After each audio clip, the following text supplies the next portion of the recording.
5 বছরে যা হবে এই আসনের জন্য, এই সদর আসনে আমি প্রধানমন্ত্রী। বাজেট গুলো সরকার দেবে, ওটা তো দেবে আমির হামজার হাতে, এটা কি কোনো ফেরেস্তার হাতে দেবে? আর ফেরেস্তারা কি বলে আর মানুষ নাচে যে না করে দিচ্ছে। সে কি তার বাবার টাকা নিয়ে এসে করবে? এই পাগলামি গুলো আর বিশ্বাস করা যাবে না। এই 5 বছরে যা হবে এই আসনের জন্য, এই সদর আসনে আমি প্রধানমন্ত্রী। নাইলে এই যে আমির হামজা যে একটা মাথা পাগল আছে, এই যে একটা আধা পাগল আছে, এই আধা পাগলটা 2000 ভোট হওয়ার যোগ্যতা তার নাই। ঠিক আছে নি? ওই নির্বাচন আর ভালোবাসা কারে দেখাইছে সোনারগড় মাধবপুর বেড়ায়। কথা কন ঠিক না বে ঠিক? আর এতে কি কই জানেন, আমি এখন যতদিন 5 বছর থাকবো আমি এখন প্রধানমন্ত্রী। আচ্ছা এটা কথা কোন, একটা এমপি কি মন্ত্রী হইতে পারে? একটা এমপি যদি এমপি থাকে সে কি মন্ত্রী দাবি করতে পারে? একটা এমপি কি প্রধানমন্ত্রী দাবি করতে পারে? তাহলে মাথা আছে?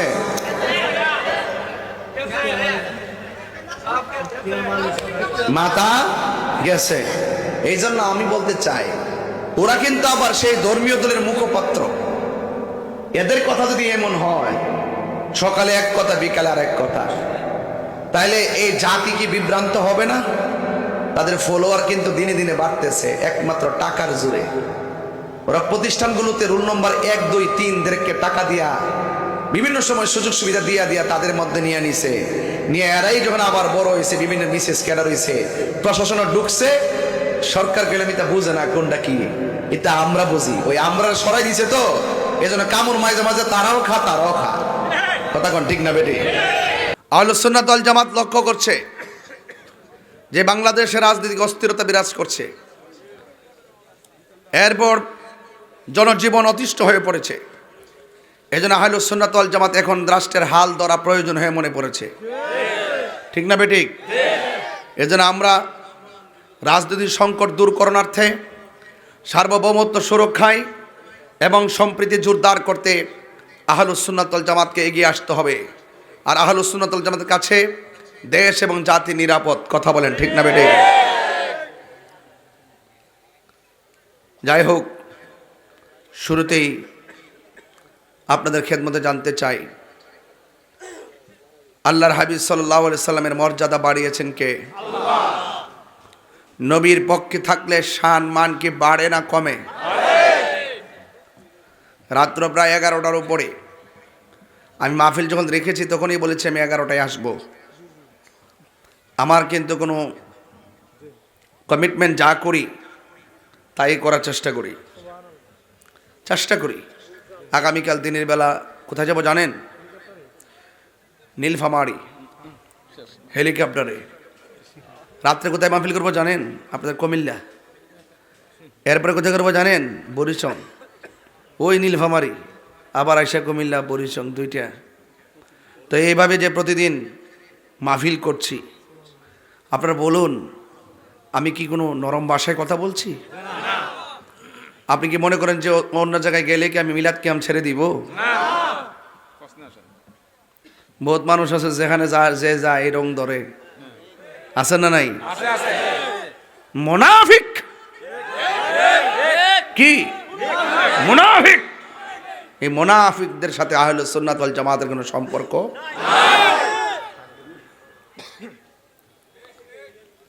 আমার ভাইয়েরা, আজকের এই মাহফিল প্রমাণ করে আপনারা মগজের মানুষ, নবী বান্ধব মানুষ।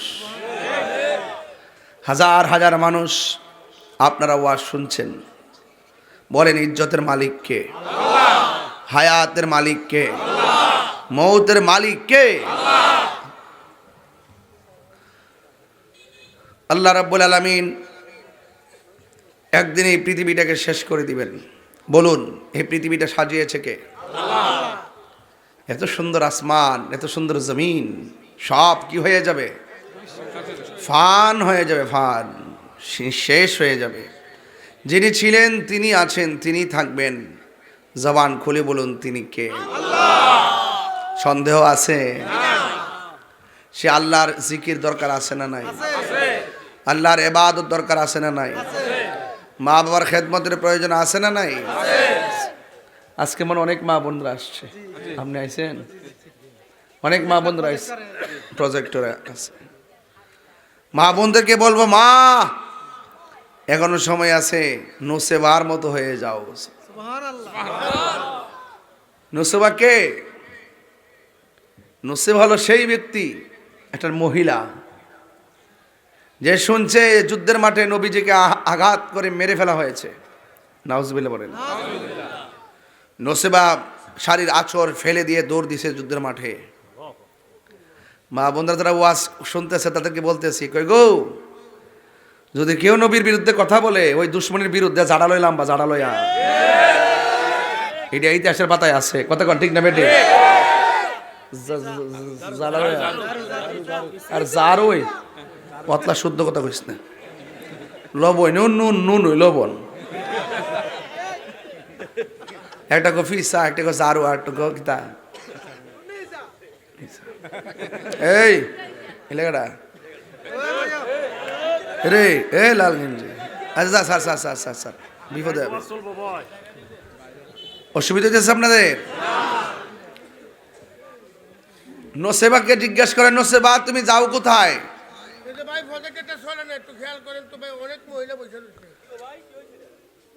নসেবা ডাক দিয়া কয়, আমি যুদ্ধের ময়দানে যাইতেছি। কয় যায় লাভ নাই, তোমার সন্তান দুইটা মারা গেছে। নসেবা কোনো কথা কয় না, দৌড় মারছে সামনে। আর একটা কাফেলা ডাক দিয়ে কয়, নসেবা তুমি কোথায় যাও? তোমার স্বামী তো শহীদ হয়ে গেছে। নসেবা কোনো কথা কয় না। আর একটু সামনে যাওয়ার পরে জিজ্ঞাসা করা হয়, নসেবা কোথায় যাও? তোমার স্বামী এবং সন্তান তো নাই। নসেবাকে, তোরা কি পাগল হয়ে গেছস? আমার সন্তানের খবর দাও কেন? আমার স্বামীর খবর দাও কেন? আগে বলো আমার নবী কেমন আছে। এর দ্বারা প্রমাণ হয় মা বাপ 14 গোষ্ঠীর চাইতে নবীকে বেশি ভালোবাসতে। আমরা ওই ভালোবাসার সন্ধান করি। আমরা ডলার খাইয়া কালার ফাল্লাই না। কথা কোন ঠিক না বেটে? আমরা টাকা খাইয়া দুয়ার বাসা ফাল্লাই না।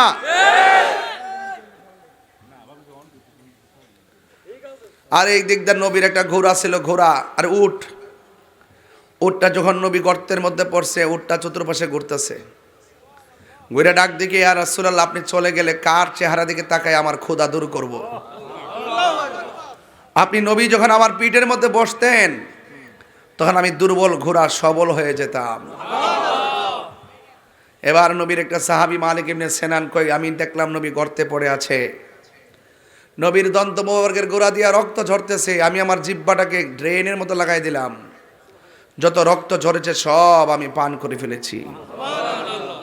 আল্লাহর হাবিব ডাক দিয়ে কয়, হে পাগল, তুমি তো জানো মানুষের রক্ত পান করা হারাম, কিন্তু তুমি আমার রক্ত মোবারক পান করেছো, তোমার জন্য জাহান্নামের আগুন হারাম হয়ে গেছে।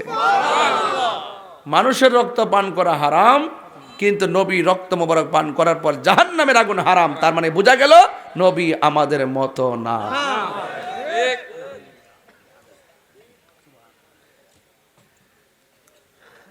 বউয়ের মা কইলে বউ তালাক। বউর স্ট্রাকচার যেমন মার স্ট্রাকচারও